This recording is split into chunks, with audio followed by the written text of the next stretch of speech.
Goeiedag en baie welkom by Woordspieël. Ons is weer eens besig om by Genesis stil te staan, nog steeds by die storie van Josef.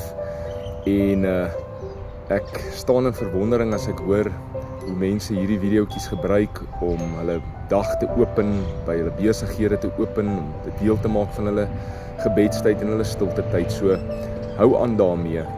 Ons trek by Genesis hoofstuk 40. My tema vandag is bedien in alle omstandighede. En ek lees vir jou Genesis 40 vers 4. Die hoof van die leiwag het Josef aangestel om hulle te bedien, toe hulle al vir geruime tyd in aanhouding was. So Josef is in 'n ongerieflike plek. Hy's in die tronk, onregverdiglik in die tronk. En hy kon sekerlik daar gesit en sulk het. Hy kon bitter gewees het, hy kon kwaad gewees het vir God en vir mense. En tog lees ons hier dat hy deur die hoof van die leiwag aangestel word in die tronk om die skinker en die bakker wat ook daar in die tronk gegooi is, te bedien. En hy's gehoorsaam en hy doen dit, en nadat hy al 'n geruime tyd daarso was saam met hulle, tel hy een oggend op dat hulle af is en dat hulle bietjie negatief lyk. En hy vra vir hulle hoekom dit so is. En hy's wakker vir 'n geleentheid om hulle te bedien. En hulle vertel vir hom van die drome wat hulle gehad het. En God werk deur hom om die drome uit te lê. Julle ken daardie storie.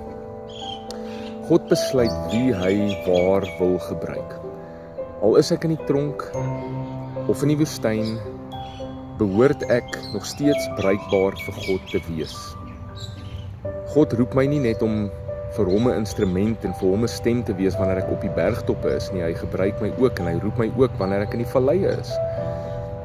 Hy het my geroep om ander te bedien. Ek kan dalk sê, Here, hoekom bedien hulle my nie? Maar God kies die wat moet bedien en hy self is hulle porsie. Net soos die Lewiete later jare waarby ons nog sal uitkom. Selfs die wat deur Josef bedien word, vergeet hom. Tot baie later. Maar God voer sy plan uit en Josef is in die middel daarvan. Ek dien God deur ander te bedien soos wat hy bepaal het. Hoe kan jy vandag 'n instrument in God se hand wees om ander te bedien? Al gaan dit dalk in jou lewe nie baie goed nie, nou is jy dalk nie op 'n plek wat 100% wonderlik is nie. Hoe kan jy nog steeds vandag vir God bruikbaar wees? Wees wakker daarvoor, wees beskikbaar en laat toe dat God jou gebruik. Want jou redding lê ook in daardie proses. Kom ons bid saam. Jesus, U het my geroep om ander te bedien, selfs al vergeet hulle my, selfs al is ek in 'n slegte posisie. U sal vir my sorg. U is my porsie. Amen. Mag jy 'n wonderlike dag hê. Tot volgende keer wanneer ons weer so saam gesels. Die Here seën jou.